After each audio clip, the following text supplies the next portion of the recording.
guys, it's Dr. Annie Michelson coming at you live from Family Chiropractic Center in beautiful, and I actually mean it this time, Farmington, Minnesota. I wanted to speak with you a little bit more about other conditions that chiropractic can help with. Last week we talked about pain, which, like I had mentioned, is a very common thing for people to come into the chiropractic clinic for. But then a lot of other conditions are treated by chiropractors as well that you may have heard about. For example, asthma, allergies, headaches, earaches, constipation, as well as many numerous other things. And I want to tell you why there's a connection with other conditions that aren't necessarily considered just back and neck pain.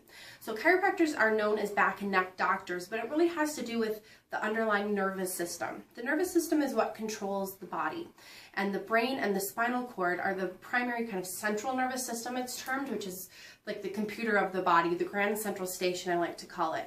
The body considers the brain and the spinal cord as the most important aspects of the body. Without them, we cannot function properly. And the body protects it and shows its importance by putting a bony shell or skull around the brain here. And then also protects the spinal cord, but allows movement with the bones of the spine or vertebra.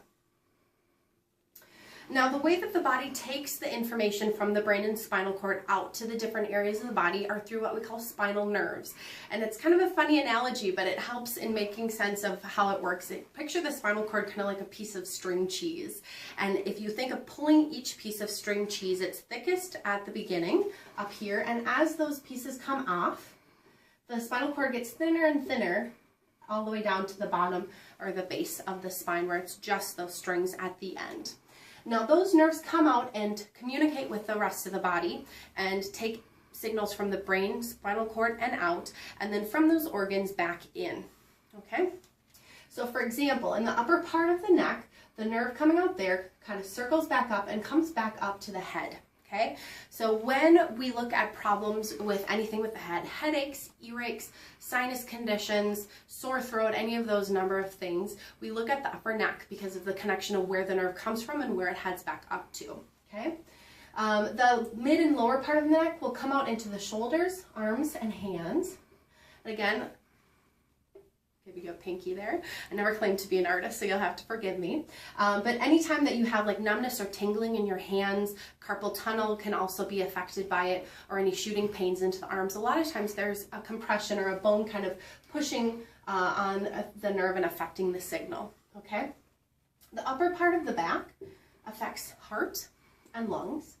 A lot of times people hear about kids being helped with asthma conditions, and we look to the upper part of the back and adjust that when it comes to problems with the lungs. It's also the stomach, things with like gastric reflux or heartburn.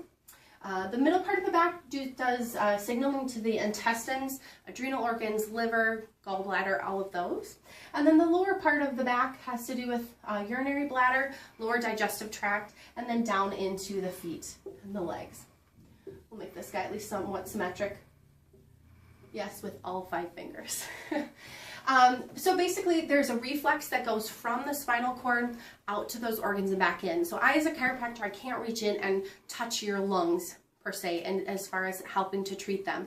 What I can do is, if the bone going with the nerve going to those lungs is kind of shifted, I can bring that back up and straighten it out so that the signaling to the lung is more healthy. We talked about last week how when the bones are out of place, it can affect the nerves, either making them hyper sensitive or having the signal be too much, or having it be too little. So hopefully when we adjust it, we can take away either of those signals and make it just happy again with the signaling of it, okay?